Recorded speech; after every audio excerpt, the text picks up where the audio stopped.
সব কথার এক কথা, আল্লাহকে খুশি করতে হলে আল্লাহর রাস্তায় দান করার দরকার আছে না নাই? আছে। আমাকে টাকা দিতে বলি নাই যে আমার পকেটটা গরম করেন, আমি বলছি আপনাদের মসজিদটার উন্নতি করেন। কি করেন? মসজিদটা উন্নতি করেন। আপনাদেরই মসজিদ, আমি থাকবো না, 1 বছর পর, 6 বছর পর, 10 বছর পর দেখবেন আমি চলে গেছি, নতুন একটা হুজুর আসবে, হুজুর বয়ান করবে, হুজুরের নামাজ পড়াবে, কিন্তু এই মসজিদ কখনো পরিবর্তন হবে না। আপনি মারা যাবেন, আপনার সন্তান আসবে, সন্তান মারা যাবে, তার সন্তান আসবে, সে মারা যাবে, তার সন্তান আসবে, কিয়ামত পর্যন্ত এই মসজিদে নামাজ হতেই থাকবে। আপনি কিয়ামত পর্যন্ত কবরে শুয়ে শুয়ে, বড় বড় খলিফা কয়জন? 4 জন। 4 জনের 4টা বিশেষ গুণ আছে।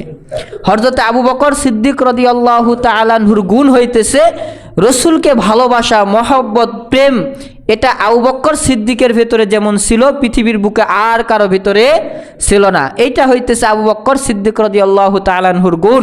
হযরত ওমর ফারুক রাদিয়াল্লাহু তাআলা আনহুর গুণ হলো, ওমর ফারুক রাদিয়াল্লাহু তাআলা আনহুর সামনে পৃথিবীর সবচাইতে বড় কাফের, শক্তিশালী কাফের এসেও ওমর রাদিয়াল্লাহু তাআলা আনহুকে দেখা মাত্র ভয়ে মাথা নত করত। তিনি এমন একজন সাহাবী ছিলেন। লাউ কানা বাদিন নাবিয়্যান লাকানা আমর। আল্লাহ তাআলার রাসূল বলেন যে আমি নবী হওয়ার পরে যদি আমার পরে আল্লাহ ইচ্ছা করে আরেকটা নবী পাঠাইতেন, তাহলে আমার পরে শিওর নবী হইতেন আমার সাহাবী হযরত ওমর।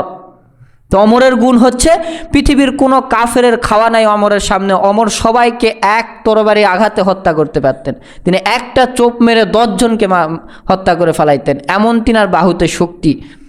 তিনার যে তরবারি ছিল, এই তরবারি একজন সাহাবী চিঠি পাঠাইছে, হ্যাঁ ওমর, তোমার যে তরবারিটা ছিল এই তরবারিটা আমাকে একটু পাঠায় দাও।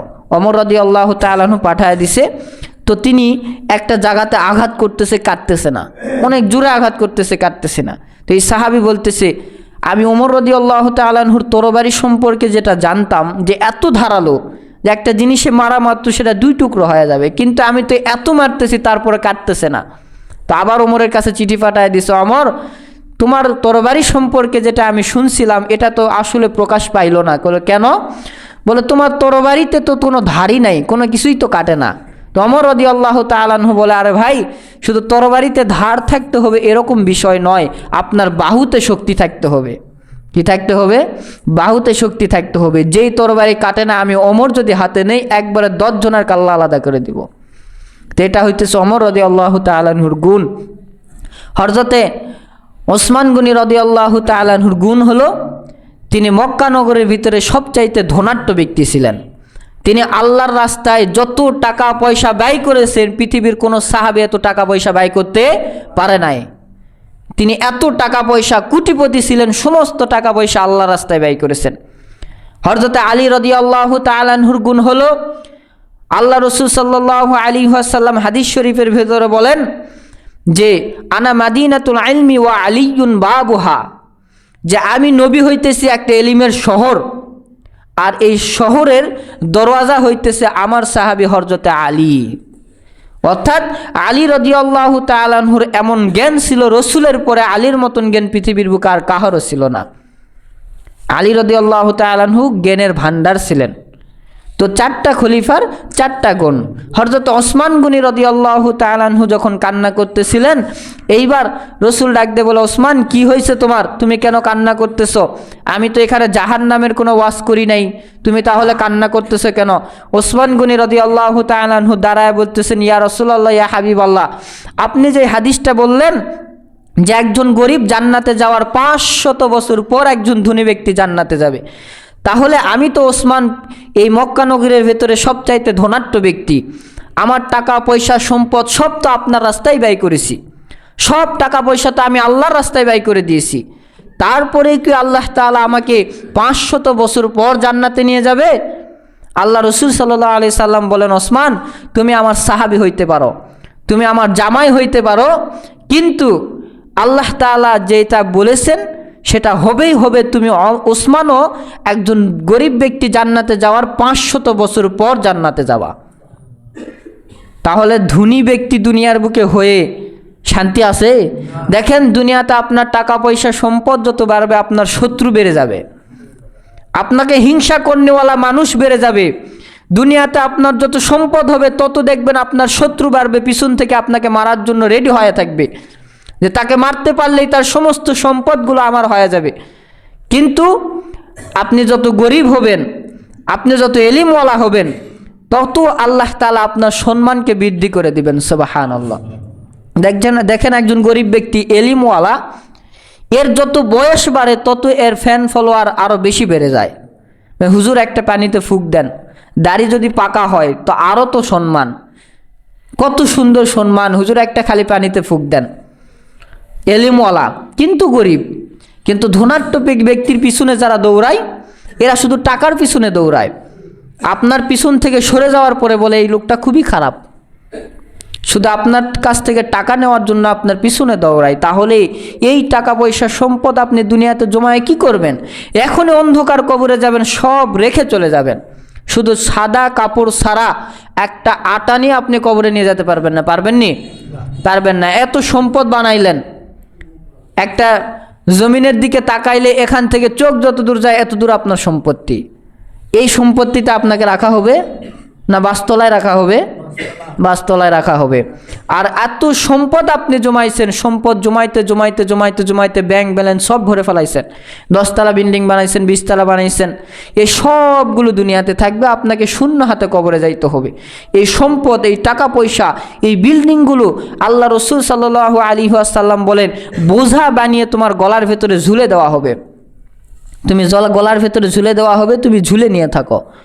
আচ্ছা বলেন তো, 2টা ইট যদি আপনার গলায় ঝুলে দেওয়া হয় কয় ঘন্টা নিয়ে থাকতে পারবেন? 10 মিনিট পারবেন? 20 মিনিট পারবেন? পারবেন না। অথচ এই মসজিদটা যদি আপনার গলায় ঝুলে দেওয়া হয় কেমন লাগবে? এখন আমি বলতে পারি যে হুজুর এটা কিভাবে সম্ভব? এত বড় 10 তলা বিল্ডিং আমার গলায় কেমনে আল্লাহ ঝুলে দিবে? আল্লাহ এতটুকু একটা বল দিবে, এই বলের ওজন 10 তলা বিল্ডিংয়ের চাইতে বেশি হয়ে যাবে। তাহলে বুঝতে পারছেন কিভাবে ঝুলে দিবে। এখন আমাদের প্রশ্ন আসতে পারে হুজুর আমরা তো মানুষ ছোট, আর ইচ্ছা না, তাহলে এই ছোট মানুষের গলায় এত বড় বিল্ডিং কেমনে আল্লাহ ঝুলে দিবে? আল্লাহ এত বড় বিল্ডিং আল্লাহর দেওয়ার দরকার নাই, আল্লাহ এতটুকু একটা বলই আপনার গলায় দিবে, কিন্তু এই বলটার ওজন হয়ে যাবে 20 তলা বিল্ডিংয়ের চাইতেও বেশি। তখন কেমনে নিয়ে থাকবেন? একটা কাঁচের গুটির ওজন আছে না? অতটুকু একটা মাটির বলের ওজন আছে? নাই। তাহলে হিসাব করুন আল্লাহ তাআলা কুদরতি মাধ্যমে আপনার গলার ভেতরে এত ওজন দিতে পারবে কি পারবে না? ছোট বাচ্চা যদি কথা বলতে পারে আল্লাহর কুদরতি মাধ্যমে, তাহলে একটা বলকে আল্লাহ এত ওজন বানাইতে পারবেন না কেন? তো এই জন্য সম্পদ দুনিয়াতে তো রাখেন। আমরা বলি নাই যে সব সম্পদ মসজিদে দেন, আপনার বাড়িঘর বিক্রি করে টাকা এনে মসজিদে দেন, বলা হয়েছে? আপনি খাওয়া দাওয়া করার পরে, নিজের বিবি বাচ্চাকে খাওয়ানোর পরে যেই টাকা পয়সা জমায় রাখছেন এর মধ্যে থেকে কিছু টাকা আল্লাহর ঘরে দান করুন।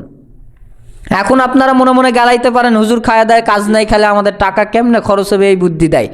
আরে ভাই কিয়ামতের ময়দানে তখন আমার কথা আপনারা স্মরণ করবেন যে হুজুর যদি না বলতো এই 10টা টাকা মসজিদে দিতাম না, হুজুর বলছে বিদায় 10টা টাকা দিছি, এই 10 টাকারে আল্লাহ তাআলা খুদ ভুসি মার এগুলো খাওয়ায়া কিয়ামত পর্যন্ত 10,000 বানায় আমার আমল নামায় আল্লাহ তাআলা দিয়ে দিয়েছেন। সুবহানাল্লাহ। আল্লাহ তাআলা বলেন আমার রাস্তায় তোমরা 1টা টাকা ব্যয় করবা, তোমার এই 1টা টাকা কিয়ামত পর্যন্ত তোমরা যেরকম গরুকে খুদ ভুসি খাওয়ায়া বড় করো বিক্রি করে বেশি টাকা উপার্জন করার লোভে, তেমনি আমি আল্লাহ তাআলা এই 1টা টাকারে খুদ ভুসি মার ঘাস খাওয়ায়া কিয়ামত পর্যন্ত এই 1টা টাকারে আমি 10,000 টাকা বানায়া তোমার আমল নামার ভিতরে দিয়ে দেব। সুবহানাল্লাহ। তাহলে 1 টাকা 2 টাকা 10 টাকা 50 টাকা দান করলে আপনার ক্ষতি হবে? বলেন ক্ষতি হবে নি? তাহলে 10 টাকা ইনশাল্লাহ মসজিদে দান করবেন তো ইনশাল্লাহ। এখন আপনারা মন খারাপ করতে পারেন হুজুর আমাদেরকে শুধু খারাপ বুদ্ধি দেয়, কিয়ামতের ময়দানে বলবেন যে হুজুর এতটা উপকার করছে আল্লাহ, আমি জান্নাতে যাব হুজুরকে নিয়ে যাব। আল্লাহরে কি বলবেন যে এই হুজুরের জন্য 10 টাকা দান করে এই 10 টাকা আমার 10,000 সমান হয়ে গেছে, আমি আজকে জান্নাতে যাইতেছি হুজুরের কথা শুনে, এই হুজুরকে রাখে আমি কখনোই জান্নাতে যাব না, আল্লাহ আপনি ওই হুজুরকে আমার সাথে দেন, হুজুরকে নিয়ে জান্নাতে যাব আমি। জানেন তখন আপনি এই কথা বলবেন, আর এখন মনে মনে গালি দিবেন যে হুজুর এমন বুদ্ধি দেয় খালি টাকা খরচ হয়। তো যাই হোক, এই বুদ্ধিটা খারাপ নয়। আল্লাহ তাআলা বলেন দুনিয়াতে হায়াত বৃদ্ধি করতে হলে একটা মাধ্যম আছে, সে একটা মাধ্যম হইতেছে আপনি যেই আমলই করেন হায়াত বৃদ্ধি হবে না। হায়াত বৃদ্ধি হওয়ার জন্য একটা আমল, সেইটা হইতেছে আল্লাহর রাস্তায় বেশি বেশি করে দান করা। কি করা? দান করা। হাদিস শরীফের ভিতরে আসছে, তাফসিরে বাইজবির ভিতরে আছে, ইবনে কাসিরের ভিতরে এই ঘটনাটা বর্ণনা করা আছে। আল্লাহ রসুল সাল্লাল্লাহু আলাইহি ওয়াসাল্লাম বলেন, আজরাইল একজনের জান কবজ করার জন্য আসে ওই যুবককে কোথাও খুঁজে পাইতেছি না। এই ঘটনা আপনাদেরকে বলছিলাম মনে হয়। কোথাও খুঁজে পাইতেছে না যুবককে। এই যুবকটার জান কবজ করবে, কোথাও নাই। তো আল্লাহ রসুল বসে আছে, আল্লাহ রসুলের সাইটে আসছে। আল্লাহ রসুলের সাথে আবার আজরাইলের বন্ধুত্ব। তো বন্ধুকে ডাক দিয়ে বলতেছে, বন্ধু অনেকদিন পর আমার সামনে আসলা, কি ব্যাপার এতদিন কই আসিলা? তো আজরাইল ডাক দিয়ে বলে, ইয়া রাসূলুল্লাহ, ইয়া হাবিবাল্লাহ, আল্লাহ তাআলা তো সকালবেলা ঘুম থেকে উঠেই আমার একটা চার্ট দেয়া দেয়, একটা লিস্টই দেয়া দেয়। এই লিস্টির ভিতরে সবার নাম লেখা থাকে, সবার গ্রামের নাম, বাবার নাম, আত্মীয় স্বজনের নাম, কোথায় মৃত্যুবরণ করা হবে, কোথায় জান কবজ করা হবে, সব লিস্ট আমাকে আল্লাহ তাআলা দিয়ে দেয়। তো এই লিস্ট দেখে কোন সময় কোন জায়গায় কখন জান কবজ করতে হবে আমি সবার জানটা কবজ করি। লাস্টের একজন বাকি আছে, 2 দিন থেকে তারা খুঁজেই পাইতেছি না। আচ্ছা বলেন তো ইনি কোথায় আছে? তো রসুল ডাকতে বলতেছে, নামটা বলো। নাম বলছে। রসুল সাল্লাল্লাহু আলাইহি ওয়াসাল্লাম বলতেছে, আরে ভাইয়া তোমার সাইটেই তো বসে আছে। অথচ রসুল যে বয়ান করতেছে, রসুলের পায়ের সাইডে বসে থাকে ওই যুবকটা বয়ান শুনতেছে। সুবহানাল্লাহ। ওই যুবকটা বয়ান শুনতেছে, আজরাইল খুঁজেই পাইতেছে না। আজরাইল এবার বলতেছে, হুজুর আপনার বয়ান তো অনেক শুনছে, এই যুবকের এবার হায়াত শেষ, আল্লাহ তাআলা বলছে জানটা কবজ করতে হবে। তো এবার রসুল ডাকতে বলতেছে, ঠিক আছে, আল্লাহ যেহেতু বলছে তুমি জান কবজ করে নাও, সমস্যা কি? তো জান কবজ করতে যাবে এমন সময় আল্লাহ রসুলের সামনে একজন ভিক্ষুক এসে ওই যুবকের সামনে যায়, বলতেছে যে বাবা আমাকে 10টা টাকা দান করো। তো এই যুবক তার পকেটে হাত দিয়ে দেখে কোনো টাকা পয়সা নাই, 1টা টাকা ছিল। কয় টাকা? 1টা টাকা, অর্থাৎ 1 দিরহাম, বা কোন হাদিস শরীফে পাওয়া যায় 10 দিরহাম। ওই যুগে তো আর টাকা ছিল না, দিরহাম। তো এই 1 দিরহাম বা 10 দিরহামই হোক বা 5 দিরহামই হোক ওই ফকিরকে দিছে। ওই ফকির হাতে নিয়ে বলছে যে আল্লাহ তোমার হায়াতকে বৃদ্ধি করে দেখ। কি বলছে? আল্লাহ তোমার হায়াতকে বৃদ্ধি করে দেখ। সঙ্গে সঙ্গে আজরাইল ওখান থেকে চলে গেছে। আল্লাহ রসুল 5 দিন পরে আবার ওয়াজ করতেছে, ওই যুবক সাইটে বসে আছে। আল্লাহ রসুল বলে, কি ব্যাপার, 5 দিন আগের হায়াত শেষ, এখনো তো মারাই যায় নাই, আজরাইল কি খুঁজেই পাই নাই নাকি? বন্ধুরে ডাক দিছে, আজরাইল আমার সামনে আসো। এবার আজরাইল আসছে, ডাক দিয়ে বলতেছে, বন্ধু কি ব্যাপার, তুমি বললা এই যুবকের হায়াত শেষ আরো 5 দিন আগে, তো এখনো দেখি জীবিত আছে, তুমি কি জান কবজ করো নাই? তো এবার আজরাইল ডাক দিয়ে বলতেছে, হুজুর আল্লাহ তাআলা তো আমাকে নিষেধ করে দিছে আবার জান কবজ করতে। বলো কেন? আল্লাহ তাআলা এই যুবকের উপর খুশি হয়েছে। বলে কেন?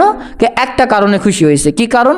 এই কারণটা হচ্ছে, আমি যখন জান কবজ করতে যাব এমন সময় সে 10টা দিরহাম বা 10 টাকা দান করছে, আল্লাহ তাআলা বলেন এর 10 বছর হায়াতকে বৃদ্ধি করে দিলাম, এর জান আর কবজ করো না। সুবহানাল্লাহ। 10 বছর আল্লাহ হায়াত আরো বৃদ্ধি করে দিছে, আরো 10 বছর পর মারা যাবে। একই হাদিস শরীফের কথা। তাহলে হায়াত বৃদ্ধি করতে হলে আমাদের আল্লাহ রাস্তায় দান করার দরকার আছে না নাই? দান করার দরকার আছে। আল্লাহ তাআলার রাস্তায় দান করলে হায়াত বৃদ্ধি হয়। কিছু গুনাহ করার কারণে হায়াত আবার কমে যায়। গুনাহ করবেন, আপনার হায়াত কমে যাবে, তাড়াতাড়ি মারা যাবেন। আল্লাহ রসুল সাল্লাল্লাহু আলাইহি ওয়াসাল্লাম বলেন যে তোমরা তো অনেক গুনাহ করো, হায়াত কমে যায়, এই গুনাহ করে হায়াত কমে ফেলো, আল্লাহ রাস্তায় দান করে হায়াতটাকে বৃদ্ধি করে দাও। হযরত আবু যর গিফারী রাদিয়াল্লাহু তাআলা আনহু বলেন যে তোমরা যেহেতু আমল করতে পারো না, তাহলে গুনাহ কেন করো? তিনার কথাটা দেখেন কত যুক্তিপূর্ণ কথা। তোমরা যেহেতু আমল করতে পারো না, নামাজ পড়ো না, রোজা করো না, সারাদিন ঘুরে বেড়াও, তাহলে গুনাহ করো কেন? যদি আমল করতে পারতা তাহলে আমল দ্বারা গুনাহকে ঢাকিয়ে রাখতে, কিন্তু তোমরা তো আমলই করতে পারো না, তাহলে গুনাহ করে এই গুনাহটা কি দিয়ে তোমরা ঢাকবা? এই জন্য তিনি বলেন যে তোমরা আমল যদি নাও করতে পারো, করো না, কিন্তু গুনাহকে বৃদ্ধি করো না, যাতে করে গুনার কারণে আল্লাহ তাআলা তোমাদেরকে জাহান্নামে দেয়। তাহলে শুয়ে শুয়ে এর সওয়াব পেতে থাকবেন। সুবহানাল্লাহ। তাহলে ইনশাআল্লাহ আমরা আল্লাহর রাস্তায় বেশি বেশি করে দান করব ইনশাআল্লাহ। ইনশাআল্লাহ বেশি করে দান করার দরকার আছে। কুমটিদেরকে বলবেন, আর যদি গোপনে দান করতে পারেন তাহলে এই যে আপনাদের সামনে কোটা যায়, ফুস করে বের করে খুশ করে দিয়ে দিবেন। বুঝতে পারছেন? বেশি বেশি করে দান করবেন। কথা আছে? ঠিক আছে, বলেন, কথা বলেন।